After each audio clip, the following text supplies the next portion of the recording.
quote, "I may put a restriction on them that if they don't change the name back to the original Washington Redskins and get rid of that ridiculous moniker, Washington Commanders, I won't make a deal for them to build a stadium in Washington."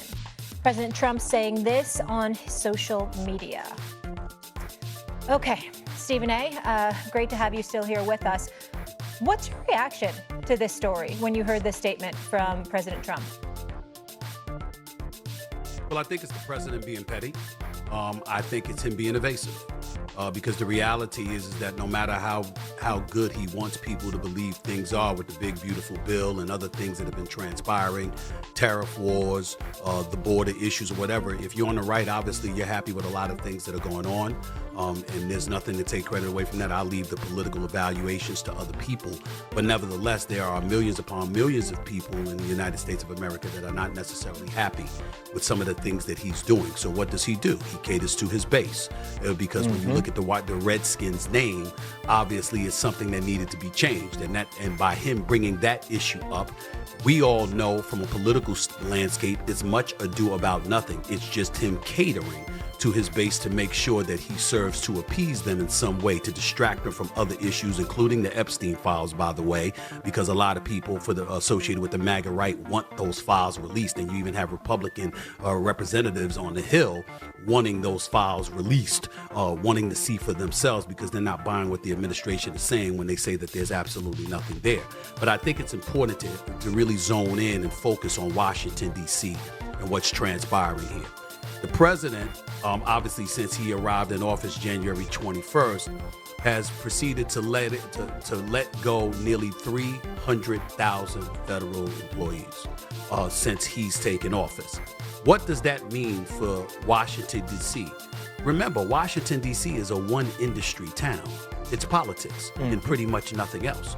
And so when you talk about the bevy of individuals that are going to be unemployed, think about what transpires there. Think about the effect that's going to have on homelessness. Think about the effect that's going to have on crime, on unemployment, et cetera, et cetera. It's a really, really dire situation that's potentially developing in the nation's capital.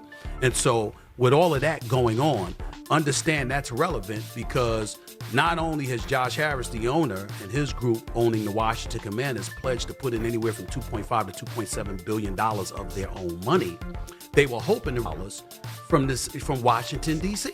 And the city council has yet to approve that. Like a vote is coming at the end of the month in regards to that. But it's not looking that promising because they're asking the question, how in God's name are we going to justify throwing $1 billion into a new stadium when in fact we have all of these folks losing their jobs and we're struggling right now? We're going to need to put that money to other use. And so because of that, Josh Harris and his group may be in an absolute pinch. Trump recognizes that and has ingratiated himself into a situation he really has no business being in. Yes, the old RFK Stadium ground where the Redskins used to play when they were the Redskins is federal territory. That's federal ground. That's true. But on January 5th of this year, about 15 days or so before Joe Biden left in office, he basically signed in the law and act that gave the city district of Columbia 99-year lease, where essentially it's not necessarily, even though it's still officially federal territory, it's not being run by the federal government. So again, all of that speaks to Donald Trump basically engaging in pomp and circumstance, trying to make noise, ingratiate himself further with his base to show that he is indeed living up to the promises that he's made in terms of addressing woke culture and things of that nature.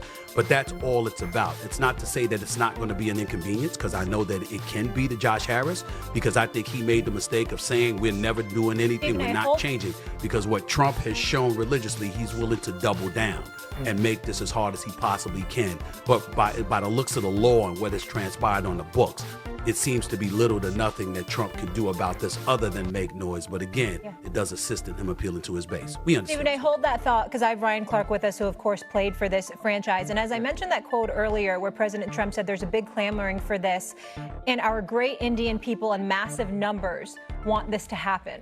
Well, I think first of all, as I know, the Native American community or the indigenous community, they don't want to be called Indians, right? And it was a swell from them that initially got the name changed to the Commanders, also changed the Cleveland name to the Guardians. And what this is to me is a smokescreen from the president, and understanding there isn't much that he can do in this situation that will hinder Josh Harris and the Washington Commanders from building the new RFK Stadium. But he also understands that the reason it will be difficult for him is because the country is not in the state that people expected it to be once he was reelected.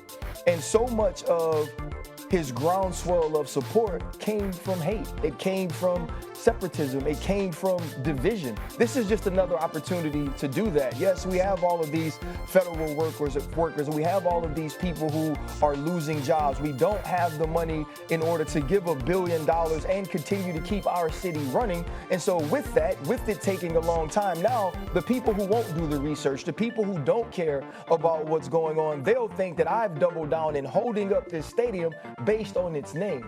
And so to me, it's just another opportunity for his supporters, for President Trump as well, to say, this is what I ran on, these are the reasons you have supported me, and no matter what I'm doing and the way it's hurting the country, I will continue to be the person you voted for, if not the politician.